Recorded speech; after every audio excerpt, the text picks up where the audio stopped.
here are all the pieces to the ornament. Right now I've got them grouped on the table here in groups by the type of wood that I used. And again, you can use whatever kind of wood that you want, but in this case I used walnut for these pieces. I used cherry for these, maple for the light color on the snowman and the star, and then this spacer here I used MDF. You can use anything you want. I just use MDF because that makes it just ever so slightly cheaper, even with that one piece. And then when we talk about the box, the same applies as well. So let me show you how this goes together. It's really straightforward. Here's the front piece right here. Then the next one down is the snowman. And then I've got the lamppost there, followed by a spacer. I found that I really like the look when the lamppost is separated a little bit from the trees that are next. Just looks a little better. You can choose to eliminate that spacer if you want. It's up to you. And those are all the layers there. And then I'm going to set this down and show you how these go together. Now, of course, some of these pieces are really small, but we'll put it together here real quickly. So the star, I would actually, of course, put that on there before you do it this way, but I'll do it after the fact. Here's, again, what I affectionately call his ninja headband, which is a scarf on the snowman there. You line them up right there with the fringes right there on the bottom of the scarf. The hat, of course, goes on the top of his head. And, of course, I use tweezers because these are tough for big fingers. There's 4 circles. The 2 slightly larger ones are the buttons that go right there on those scored lines. By the way, those are scored so that it'll be easy to know exactly where to put them. And here's another button. Here's one of the eyes. Here's another eye. And then the nose is also out of the cherry here, and it goes right there.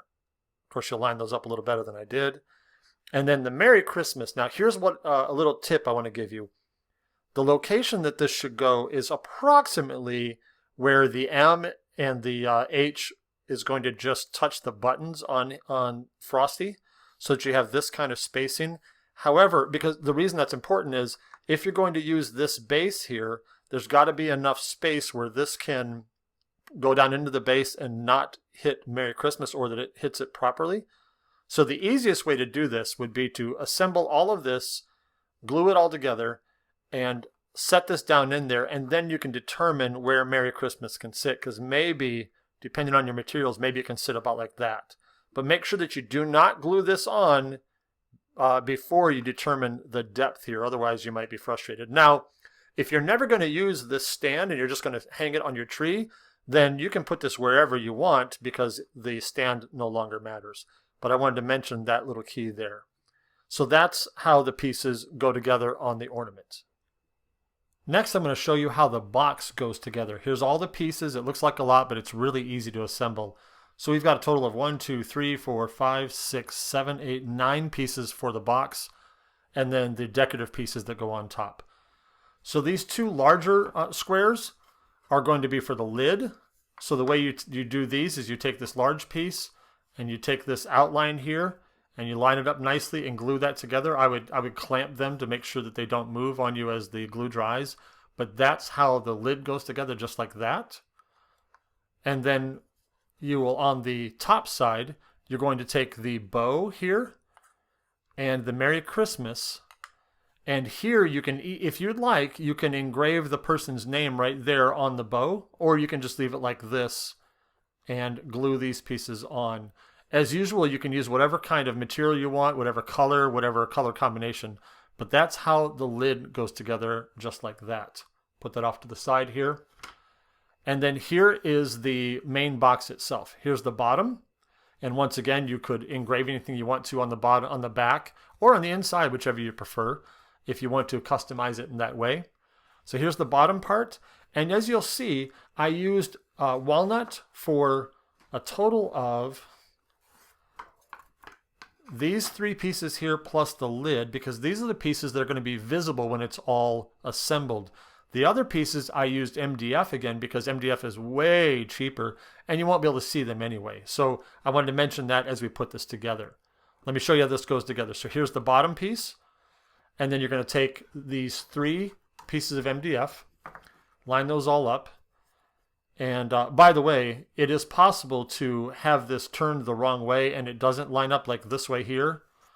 You'll see that it doesn't line up right there. So if you see that your pieces don't line up, get them all flipped the same way and then they will line up with each other. Just a little tip there. So you get all those lined up like this on top of the base. And then the next layer is going to be this piece here because you're going to be able to see it. So you've got 1, 2, 3, 4 of these circles with the notch, with the base.